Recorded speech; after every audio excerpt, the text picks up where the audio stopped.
ராஜ் சோமதேவ அவர்களோடும் ஏனைய அதிகாரிகளோடும் தொடர்பாக கதைத்தோம். பல விஷயங்களை எங்களால் தெரிந்து கொள்ள முடிந்தது. இது தொடர்பாக இதுவரை என்ன நடந்திருக்கின்றது, என்ன கண்டறியப்பட்டிருக்கின்றது போன்ற விஷயங்களை நாங்கள் தெரிந்து கொண்டோம். தொடர்பாக அச்சுறுத்தல் ஏற்படும் பட்சத்தில் அவர் மனித உரிமை ஆணைக்குழுவை நாடுவாராக இருந்தால் எங்களால் என்ன செய்ய முடியுமோ அதை மனித உரிமை ஆணைக்குழு செய்யும். அதே நேரத்தில் உங்களோட ஒரு வேண்டுகோள் விடுக்கவும் நாங்கள் கடமைப்பட்டிருக்கின்றோம். இங்கு நடக்கின்ற விஷயங்கள் ஒரு உணர்வுபூர்வமான விஷயம். ஆனால் நீங்களே தொடர்பாக அறிக்கையிடும் பொழுது ஒரு சகல அறிக்கைகளும் முடிந்தவரை விரைவாக வெளியிடப்படும்.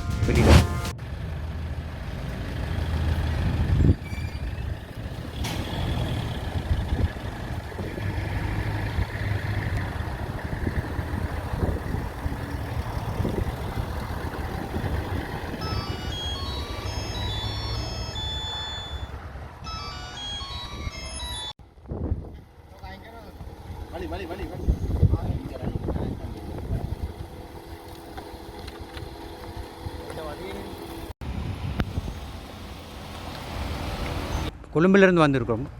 மனித உரிமைகள் ஆணைக்குழுவின் ஆணையாளர்களில் நாங்கள் 3 பேர் இருக்கிறோம். அப்போ எங்களோட நோக்கம் இந்த செம்மணி இந்த மயானத்தில் என்ன நடக்குது அப்படின்றத தெரிஞ்சு கொள்வது எங்களோட நோக்கம். அப்போ இங்கே நாங்கள் சம்பந்தப்பட்ட இதுக்கு பொறுப்பாக இருக்கிற மதிப்புக்குரிய நீதிபதி அவர்களோடு நாங்கள் கதைத்தோம். அத்தோடு இது முன்னுக்கு நடத்துகிற கலாநிதி பேராசிரியர் ராஜ் சோமதேவ அவர்களோடும் ஏனைய அதிகாரிகளோடும் இது தொடர்பாக கதைத்தோம். பல விஷயங்களை எங்களால் தெரிந்து கொள்ள முடிந்தது. இது தொடர்பாக இதுவரை என்ன நடந்திருக்கின்றது, என்ன கண்டறியப்பட்டிருக்கின்றது போன்ற விஷயங்களை நாங்கள் தெரிந்து கொண்டோம். இந்த அடிப்படையில் நாங்கள் கொழும்புக்கு சென்ற பிறகு எமது சேர்மன், எமது தலைவர் இங்கு வர முடியாமல் போய்விட்டது. இன்னொரு உறுப்பினர் வர முடியும். நாங்கள் 3 கமிஷனர்ஸ் 3 பணிப்பாளர்கள் இங்கு வந்திருக்கின்றார்கள். அப்போ நாங்கள் அங்கு போய் இந்த ஒரு கூட்டத்துக்கு அது தொடர்பான பல விஷயங்களை பற்றி நாங்கள் கதைக்கூடியதாக இருக்கும். அதை நான் சொல்ல விரும்புகிறேன். செம்மணி மனித புதைகளில் சர்வதேச நிபுணத்துவம் வேண்டும் என்று சொல்லி வலியுறுத்தப்படுது. இது சம்பந்தமாக அது தேவையா என்பதை பற்றி எங்களுக்கு இப்பொழுது தெரியாது.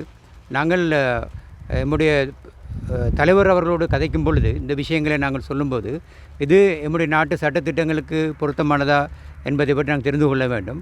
அவ்வாறு அது பொருத்தமானதாக இருக்கும் பட்சத்தில் யாரும் இது தொடர்பாக உதவி யாரிடமும் உலகத்தில் யாரிடம் உதவி கோரலாம். ஆனால் அது எங்களுடைய நாட்டின் சட்டத்திட்டங்களுக்கு பொருத்தமானதா என்பதை பற்றி முதல் நாங்கள் முடிவு செய்ய வேண்டும். இது தொடர்பாக நாங்கள் மனித உரிமை ஆணைக்குழுவின் கூட்டத்திலே இது பரவாக நாங்கள் கதைப்போம்.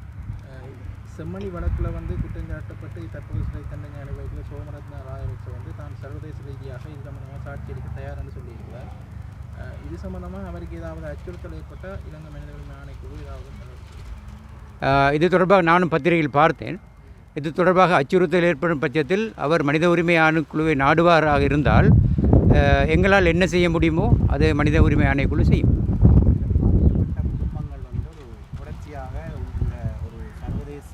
கண்காணிப்புடன் கூடிய சர்வதேச நிபுணத்துவம் இந்த அகழ்விலேயும் இந்த இது தொடர்பான விசாரணையிலையும் தேவை என்று கேட்கிறது. அந்த வகையில் 99ஆம் ஆண்டு நடந்த இந்த செம்மணி மனித புதைகுழி அகழ்வில் அந்த நேரம் 4 சர்வதேச நிபுணர்கள் நேரடியாக இந்த வழக்கில் பங்குபற்றி தங்கள் நிபுணத்துவத்தை வழங்கியிருக்கணும். அந்த ரீதியில் மனித உரிமை ஆணைக்குழு இந்த அகழ்வு தற்போது நடந்து கொண்டிருக்கிற அகழ் நடவடிக்கையில் அப்படி ஒரு நிபுணத்துவத்தை வழங்குறதுக்கு எதுவும் பரிந்துரைகளை முன்வைக்குமா? அது தொடர்பாக நிலப்பாடு இப்பொழுதுள்ள இந்த அகழ்வு மிக சிறப்பான முறையில் நடந்து கொண்டிருப்பதாக நாங்கள் கருதுகிறோம். இது தொடர்பான எதுவும் தடைகள் அல்லது மேலதிக நிபுணத்துவம் அவசியமாக இருப்பதாக எங்களுக்கு தெரியவில்லை. நாங்கள் இங்கே உள்ள நிபுணர்களோடு கதைத்த பொழுது இது மிக செவ்வனே நடைபெறதாகவும் திரு பேராசிரியர் ராஜ் சோமதேவ் அவர்களுடைய தலைமையின் கீழ் மிக சிறப்பாக இந்த அகழ்வு நடந்து கொண்டிருப்பதாகவும் நாங்கள் அறிகிறோம். அவ்வாறு சிறப்பாக நடைபெறும் பட்சத்தில் இதற்கான சர்வதேச நிபுணத்துவம் அவசியம் என்று எங்களுக்கு தெரியாது. ஆனால் அவ்வாறு தேவைப்படும் பட்சத்தில் இது தொடர்பாக நாங்கள் கலந்துரையாடலாம். மனித புதைகுழிகளை அகழ்றதில் இலங்கையில் அது தொடர்பாக ஆய்வுகளை செய்கிற நிபுணத்துவம் இல்லை, அதுக்குரிய மனித உரிமை ஆணைக்குழு கவனம் செலுத்தும்? இவ்வாறான குற்றச்சாட்டு இருப்பதாக எனக்கு தெரியவில்லை. ஆனால் மனித உரிமை ஆணைக்குழு தொடர்பான குற்றச்சாட்டு வந்திருக்குதா என்பதை பற்றி நாங்கள் இதை பற்றி ஆய்வு செய்ய வேண்டும். எனக்கு தனிப்பட்ட முறையில் ஒரு ஆணையாளர் என்ற அடிப்படையில் எனக்கு இது விஷயமாக எனக்கு தெரியறதுக்கு வாய்ப்பு இல்லை. The purpose of our visit is to come and observe for ourselves the progress that is being made at this site. We recently issued a report to the Committee on Enforced Disappearance that has been established under the Convention on Enforced Disappearance as a UN committee, and one of the points in our report was that necessary resources and expertise and technology must be provided so that mass grave sites can be properly investigated, and we stand by that recommendation. We also wanted to meet the people and the institutions that are involved in that process on the ground, and we have had so far a very illuminating visit. We met with officials of the Office on Missing Persons, we met with civil society representatives, and now today we met with the learned magistrate as well as the JMO, the investigating officers, and of course the professor who is in charge of the excavation. We will issue a fact-finding report, a short report at the end of this fact-finding mission, and we will make certain recommendations on how this process can be strengthened. We can see a lot of hard work has been expended on this process. A lot of expertise is developing, so it's evolving expertise, and if more expertise is required, we will certainly make those recommendations in our report to ensure that the process is successful. At the end of the day, the most important thing is that the truth is discovered. So if we are very serious about the truth being discovered, the process must not be interfered with in any way, and as far as we can see, there is no political interference with this process, so that space must be continuously provided to the experts on the ground. But if more support is needed, we will certainly recommend that to strengthen the process. Any other questions? நேற்று வந்த பிறகு இந்த OMP காணாமல் போனோருடைய சங்கத்தின் அமைப்புடைய உறுப்பினர் சிலரோடு வேறு சிலரோடும் நாங்கள் தொடர்பாக கலந்துரையாடினோம். அப்போ அவர்கள் மூலமாக இங்கு நடக்கின்ற விஷயங்களை பற்றி நாங்கள் தெளிவாக அறிந்து கொள்ளக்கூடியதாக இருந்தது.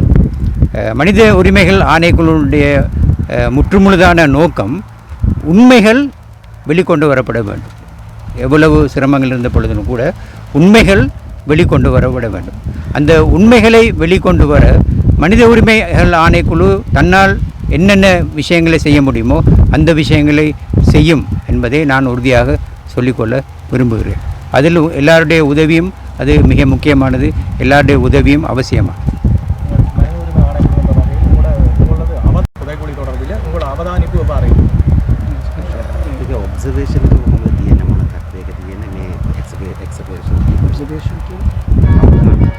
Observation. Yeah, so as I said before, we will hopefully by the end of this week release a formal report, publish a formal report with our observations. Right, so right now we're in the middle of our mission. We are meeting officials. We have a couple of more visits to complete. The things that we are looking at particularly is whether there is any interference with the process. We are keen to know whether the evidence that is being gathered is being preserved and protected, and whether the protocols that are being followed will give adequate protection.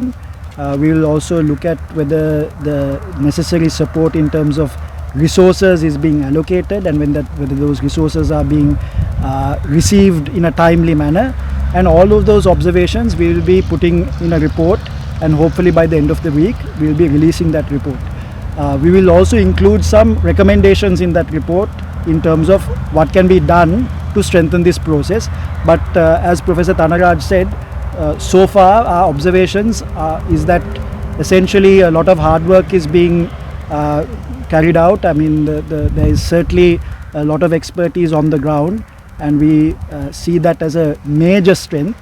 Now, to continuously ensure that the outcome is secured, that process must be permitted to continue without interference, and that is the position that the Commission will make initially, but of course a more detailed report we will release in a few days. சில கண்டு கதைத்தோம். இந்த அவதானிப்புக்கு பிறகு இன்னும் கூட நாங்கள் போகிறதுக்கு முன்பதாக சிலரோடு கதைக்க இருக்கின்றோம். நாங்கள் கொழும்பு போன பிறகு நம்முடைய மனித உரிமைகள் ஆணைக்குழுவின் தலைவர் ஏனைய உறுப்பினர்களோடு நாங்கள் தொடர்பாக எங்களது அவதானங்கள் குறித்து கலந்து பேசி இந்த வார இறுதி அல்லது அடுத்த வார இறுதிக்குள் எமது அவதானங்கள் குறித்து ஒரு பொதுவான அறிக்கையை நாங்கள் வெளியிடுவோம். அந்த அறிக்கையில் நாங்கள் என்ன சொல்லுவோம் என்றால், இதுவரை நடந்த விஷயங்களை பற்றி என் திருப்தியை நாங்கள் செய்வதோடு உண்மை வெளிக்கொண்டு வரப்பட வேண்டும், அதற்கு என்ன செய்யலாம் என்பதை பற்றி நம்முடைய விதந்துரைகளையும் நாங்கள் முன்வைப்போம். நான் ஏற்கனவே குறிப்பிட்டதை போல நம்முடைய முழுமையான நோக்கம் என்னவென்றால், இங்கு நடந்த விஷயங்களை பற்றிய உண்மை வெளிக்கொண்டு வரப்பட வேண்டும். அதற்கு மனித உரிமை ஆணைக்குழு என்ன செய்யுமோ அதை செய்யும். To the media, this is a very sensitive issue, it's a very emotional issue, and there has to be some level of restraint when reporting on this issue. So I ask the media also to report responsibly, report the facts, quote people who are knowledgeable on the issue and on the ground, and make sure that the correct impression is communicated to the public, because that is extremely important. There will be various forces that try to disrupt what is happening today, so we are all collectively responsible to make sure that this happens in an independent manner and we see the outcome that the people can be satisfied with. So that is a request that I am making to all the media as well. We are there to support you. We are there to make sure that your freedom of expression is guaranteed and protected. So if you face any threats or any kind of challenge, you can always complain to the Human Rights Commission. So we are there to protect your interests, but we also request you to report this matter sensitively and responsibly. மனித உரிமைகள் ஆணைக்குழுவை சந்தித்து நீங்கள் எங்களுடைய அவதானங்களை கேட்டதை பற்றி நாங்கள் நன்றி கூற கடமைப்பட்டிருக்கின்றேன். அதே நேரத்தில் உங்களோட ஒரு வேண்டுகோள் விடுக்கவும் நாங்கள் கடமைப்பட்டிருக்கின்றோம். இங்கு நடக்கின்ற விஷயங்கள் ஒரு உணர்வுபூர்வமான விஷயம். ஆனால் நீங்களே தொடர்பாக அறிக்கையிடும் பொழுது ஒரு இமோஷனல் என்று சொல்லப்படுகின்ற உணர்வு ரீதியாக விஷயங்களை சொல்லாமல் யதார்த்தமாக ஒப்ஜெக்டிவ் என்று சொல்வார்கள், புறவயமாக இங்கு நடக்கின்ற விஷயங்களை நீங்கள் மக்களுக்கு தெரியப்படுத்த வேண்டும். அது மிக மிக முக்கியமானது. மக்களுடைய உணர்வுகளை கிளறக்கூடியவாது ஊடகங்கள் நடந்து கொள்ளக்கூடாது என்பதற்காக நாங்கள் மனித உரிமை ஆணைக்குழுவின் சார்பாக மிக பணிவாகவும் அன்புடனும் உங்களை கேட்டுக்கொள்வதற்கு நான் கடமைப்பட்டிருக்கின்றேன். தேங்க்யூ. நன்றி. காணாமலாக்கப்பட்டது தொடர்பான ஒரு சாட்சிகள் பதிவு செய்திருக்கு. அது தொடர்பாக எதுவும் தொடர்ச்சியாக இந்த வழக்கில் எதுவும் அதை கையில் அது தொடர்பாக விசாரிப்பீங்களா? So we have taken a decision to make sure that all the past reports of the commission will be published. There was a 2003 report that was published before, and we will be putting that on the website. There are certain other reports that were not formally published, but we are looking at that and also making sure that that is going to be published. None of the previous reports, including the inquiry proceedings, will be kept without publishing. That is something that we are very keen on doing, because we believe that these things have to be put in the public domain transparently. Of course, there will be certain sensitive details of complainants and victims that may not be published because of the risk factor there. But apart from that, the inquiry reports will be put in the public domain very shortly. எங்களுடைய இன்னும் வெளியிடப்படாமல் இருக்கின்றன சகல அறிக்கைகளும் முடிந்தவரை விரைவாக வெளியிடப்படும். அந்த ROMs மாணவர்கள் அண்மையில் ஒரு ரெக்கமெண்டேஷன் வந்து வெளியிட்டிருக்காங்க. அது தொடர்பாக அரசு எதுவும் ரெஸ்பான்ஸ்